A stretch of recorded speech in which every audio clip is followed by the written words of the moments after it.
Breaking news చూస్తున్నాం. Erravalli farm house లో కేసీఆర్ సమావేశం ఏర్పాటు చేశారు. కేసీఆర్ పిలుపుతోని ఫామ్ హౌస్ కి అందరూ నాయకులు కదిలారు. కేసీఆర్ తో కలవడానికి కేటీఆర్, హరీష్ రావు, కవిత, జగదీశ్వర్ రెడ్డి అలాగే వినోద్ కుమార్ కూడా చేరుకున్నట్టు తెలుస్తుంది. జూబ్లీహిల్స్ ఉప ఎన్నిక అలాగే స్థానిక సంస్థల ఎన్నికలపై చర్చించే అవకాశం ఉంది. ఒక పక్కన కాళేశ్వరం రిపోర్ట్ అలాగే అసెంబ్లీ సమావేశాలపై కూడా చర్చించే అవకాశం ఉన్నట్టు కూడా మనకు తెలుస్తుంది. కవిత అండ్ జగదీష్ రెడ్డికి మధ్య ఏదైతే వివాదం ఉందో ఆ వివాదం గురించి కూడా చర్చకు వచ్చే అవకాశం లేకపోలేదు. ఖచ్చితంగా దాని గురించి కూడా చర్చించే అవకాశం ఉంది. మనం చూస్తే కనుక గతంలో కవిత హాట్ కామెంట్స్ చేశారు. నల్గొండకు సంబంధించిన ఒక లిల్లీపుట్టన్ కూడా ఆమె వ్యాఖ్యానించారు. ఈ మధ్య మనం ఒక వైరల్ వీడియో కూడా చూసాం. ఒక వివాహ వేడుకకి వెళ్ళినప్పుడు ఇద్దరు ముఖాముఖి ఎదురు పడినప్పుడు ఒకరికొకరు అసలు మాట్లాడుకోకుండా పక్క నుంచి వెళ్ళిపోయారు జగదీష్ రెడ్డి కానీ అలాగే కవిత కానీ.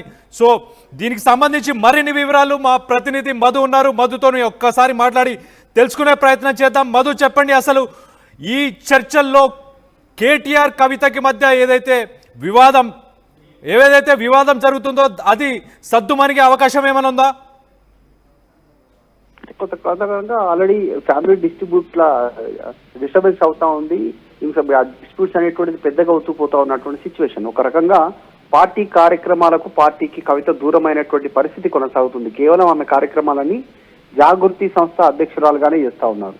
బయట ఎమ్మెల్సీ బీఆర్ఎస్ అని చెప్తున్నప్పటికీ కూడా ఎక్కడ కూడా బీఆర్ఎస్ తో అనుబంధం లేకుండా జాగృతి పేరిటనే ముందుకు వెళ్తా ఉంది. ప్రత్యేకంగా కమిటీలు వేసుకున్నారు, రాష్ట్ర వ్యాప్తంగా నియామకాలు చేస్తా ఉన్నారు, కొత్త వారిని రిక్రూట్ చేసుకుంటున్నారు, లీడర్షిప్ అని చెప్పేసి కొత్త వారికి అవకాశాలు కల్పించడానికి ప్రోగ్రామ్స్ కండక్ట్ చేస్తా ఉన్నారు.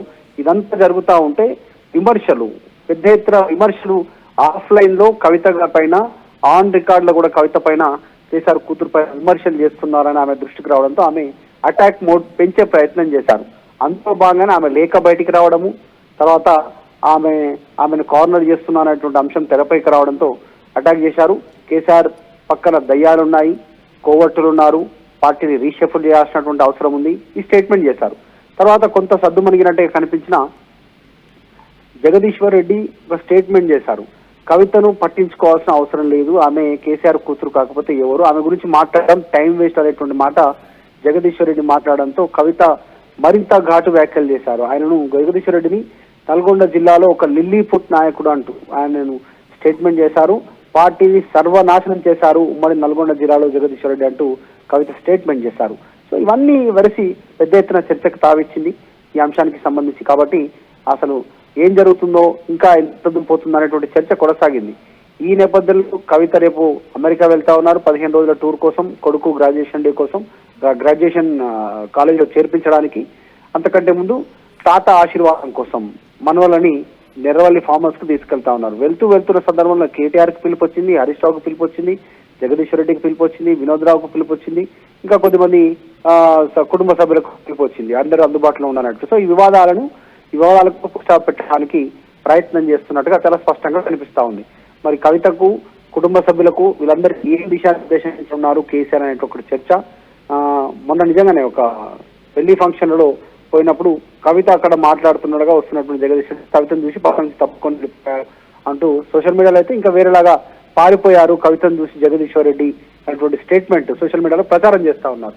కాబట్టి మరి ఈ రోజు ఫామ్ హౌస్ లో ఏం చర్చ జరుగుతుంది, కేసీఆర్ ఫుల్ స్టాప్ పెడతారా, వీరి మధ్య ఉన్నటువంటి అగాధాలకు అందరికీ కూడా కుటుంబ సభ్యులకు, పార్టీ నాయకులకు, కవిత చేసిన స్టేట్మెంట్ కు ఫుల్ స్టాప్ పడే అవకాశం ఉందా అనేటువంటి చూడాలి. ఎందుకంటే కవిత వెనక్కి తగ్గనంటున్నారు, ముందుకు వెళ్లే ప్రయత్నమే చేస్తానంటున్నారు. త్వరలో ఫ్యూచర్ లో జాతీయ జాగృతిని పెద్ద సంస్థగా మారుతాము అటువంటి స్టేట్మెంట్ చేశారు. కాబట్టి ఏం జరుగుతుందో చూడాలి. సాయంత్రం వరకు అక్కడే ఉంది. రేపు అమెరికా వెళ్తున్నారు కాబట్టి ఈరోజు సాయంత్రం వరకు అక్కడే ఒక క్లారిటీ వచ్చే అవకాశం ఉంది. కేసీఆర్ ఏం చెప్తారనే ఒక ఆసక్తి పొలిటికల్ సర్కిల్లో, అట్ ద సేమ్ టైం కుటుంబ సభ్యుల్లో, తర్వాత బీఆర్ఎస్ పార్టీ శ్రేణుల్లో కూడా ఉంది. ఒక క్లారిటీ వస్తుందేమో అనేటువంటిది సాయంత్రం వరకు తేలే అవకాశం ఉంది ఏం చెప్తుంది అనేది. మధు, కవిత ఏదైతే ఒంటెత్తు పోకడ పోతుందో అలాగే జగదీశ్వర్ రెడ్డి మీద చేసిన కామెంట్స్ కావచ్చు, వీటన్నిటి మీద కవితకి కేసీఆర్ ఏమైనా క్లాస్ తీసుకుంటారని భావించవచ్చా? సొంత కూతురు కేసీఆర్ కూతుర్ని అసలు ఆమె గురించి మాట్లాడే టైం వేస్ట్ అనేటువంటి జగదీశ్వర్ రెడ్డి చేసినటువంటి వ్యాఖ్యలను కుటుంబ సభ్యులు కూడా యాక్సెప్ట్ చేసే పరిస్థితి ఉండకపోవచ్చు. సాధారణంగా బయటికి దాన్ని పెద్దగా వాళ్ళు మాట్లాడకపోయినా వ్యక్తపరచకపోయినా ఇప్పుడు కేసీఆర్ కూతురు అంటే కేసీఆర్ నన్నట్టే అనేటువంటి అభిప్రాయం క్షేత్రస్థాయిలో వ్యక్తమవుతా ఉంది. కాబట్టి మరి ఆ విషయంలో అది ఏం వాదన వినిపించే అవకాశం ఉంది తండ్రి ముందు? ఆయన తండ్రే కాదు, పార్టీ ప్రెసిడెంట్ కూడా కాబట్టి, party whole and sole supreme ఆయనే కాబట్టి, సో ఆయన ఏం చెప్తారు, కవిత ఏం డిసిషన్ తీసుకుంటుంది, అది కూడా అమెరికా సెంటిమెంటే వర్కౌట్ అవుతుంది. ఆమె అమెరికా వెళ్లే ముందే ఆమె అమెరికాలో ఉండగానే లేఖ లీక్ అయింది, అమెరికా వచ్చిన తర్వాత వివాదం పెద్దదైంది. ఇప్పుడు మళ్ళీ అమెరికా వెళ్లే ముందే కలుస్తా ఉన్నారు, మళ్ళీ అమెరికా వెళ్ళి 15 రోజుల తర్వాత కానీ ఆమె తిరిగి వచ్చే పరిస్థితి లేదు. కాబట్టి మరి చూడాలి ఎట్లాంటి సూచన సలహాలు కేసీఆర్ ఇస్తారు, లేకుంటే ఈ విషయాన్ని ఇక్కడికి పురుషా పెట్టాలని సూచన చేస్తారా ఏంది, లేదు కేవలం వివరణ తీసుకునే ప్రయత్నం చేస్తారా? కవిత వినే పరిస్థితి ఉందా? కవిత, కేటీఆర్, హరీష్ రావు వీరందరి మధ్య కూడా అగాధం ఉందనేటువంటిది. కవిత డైరెక్ట్ గా హరీష్ రావుని కూడా టార్గెట్ చేస్తా ఉన్నారు. పెద్ద వ్యక్తి, పెద్ద నాయకుడు అంటూ. ఆ పెద్ద నాయకుడు హరీష్ రావు అనేటువంటిది చర్చ ఉంది. సెకండ్ అన్నతోటికి సంబంధించి కేటీఆర్ వర్కింగ్ ప్రెసిడెంట్ గా కేటీఆర్ ఫెయిల్యూర్ అయ్యారు, ఏం వర్క్ చేయట్లేదు, కేవలం ట్వీట్లకు ప్రెస్ మీట్లకే పరిమితం అవుతున్నారు కేటీఆర్, ఏం చేయట్లేదు అనేటువంటిది కవిత ఓపెన్ స్టేట్మెంట్ చేశారు. సో వీటన్నిటి నేపథ్యంలో మరి కవిత వీరందరి అంశంలో కేసీఆర్ తో ఏం మాట్లాడతారు, అంటే విడివిడిగా మాట్లాడతారు, అందరిని కూర్చోబెట్టి మాట్లాడతారా తెలియదు ఇప్పటివరకు అయితే మాత్రం. కానీ సో మొత్తానికి పెద్ద ఎత్తున చర్చ సాగిస్తా ఉంది ఈ అంశం అనేటువంటిది. ఇప్పుడు ఈ రోజు సాయంత్రం వరకు ఒక క్లారిటీ అయితే వచ్చే అవకాశం ఉంది ఏం జరగనుంది అనేది. మధు, కాళేశ్వరం అంశంలో కేసీఆర్ ని అరెస్ట్ చేసే అవకాశం ఏమన్నా ఉందా? దానికి సంబంధించి ఈ భేటీయా, దీన్ని ఎలా చూడొచ్చు మనం? జనరల్ గా పొలిటికల్ పార్టీ కుటుంబ సభ్యులు అయినప్పటికీ కూడా వర్కింగ్ ప్రెసిడెంట్ గా కేటీఆర్ ఉన్నారు పార్టీకి, తర్వాత హరీష్ రావు ఉన్నారు, కవిత ఉంది, కేసీఆర్ ఉన్నారు. వీళ్ళందరూ కుటుంబ సభ్యులైనా పొలిటికల్ గా చాలా యాక్టివ్ గా ఉండేటువంటి మెంబర్స్. ఆల్రెడీ కాళేశ్వరం కమిషన్ తుది నివేదిక అందించింది, దాన్ని అసెంబ్లీలో చర్చించాలి, చర్యలు తీసుకోవాలనేటువంటి ఆలోచన రాష్ట్ర ప్రభుత్వం చేస్తున్నట్టుగా తెలుస్తోంది. సో ఖచ్చితంగా దాని మీద కూడా చర్చ వచ్చే అవకాశం. దాంతో పాటు స్థానిక సంస్థల ఎన్నికల్లో పార్టీ లైన్ ఎట్లా ముందుకు వెళ్ళాలి, బీసీ రిజర్వేషన్ అంశంలో కాంగ్రెస్ మోసం చేస్తా ఉంది బీసీలు అనేటువంటిది క్షేత్రస్థాయిలో ఒక అభిప్రాయం వ్యక్తం అవుతా ఉంది. నిజంగా 42% ఇస్తామన్నారు బీసీ డిక్లరేషన్ అంటూ కామారెడ్డిలో చెప్పారు. తర్వాత 2 బిల్లులు ఆమోదించుకొని కేంద్రానికి పంపామని చెప్పారు. తర్వాత ఇప్పుడు ఆర్డినెన్స్ కోసం ప్రత్యేక ఆర్డినెన్స్ రాష్ట్ర గవర్నర్ దగ్గర పంపామన్నారు.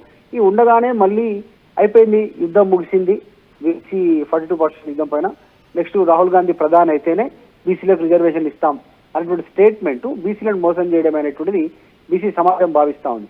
సో ఈ అంశంలో బీఆర్ఎస్ పార్టీ ఎట్లా ముందుకు వెళ్ళాలి, కాంగ్రెస్ ఇంత పెద్ద అంటే కాంగ్రెస్ 1, 2, 3, 4, 5, 6, 10 వరకు తీసుకున్న స్టెప్స్ లో ఎట్లా ఫెయిల్ అయింది బీసీల విషయంలో అనేటువంటి జనాలకు వివరించాలనే అంశం కూడా ఈ చర్చకు వచ్చే అవకాశం ఉంది. ఒక్క అంశం కాదు, స్థానిక సంస్థలు, కాళేశ్వరం కమిషను, నెక్స్ట్ అసెంబ్లీ సమావేశం సందర్భంగా పార్టీ ఎలా ముందుకు వెళ్ళాలి, ఇలా అన్ని అంశాలు చర్చకు వచ్చే అవకాశం చాలా స్పష్టంగా కనిపిస్తా ఉంది. మనకి కవిత ఫామ్ హౌస్ కు వెళ్ళడం అనేటువంటి ఈ రోజు హాట్ టాపిక్. ఈ రోజు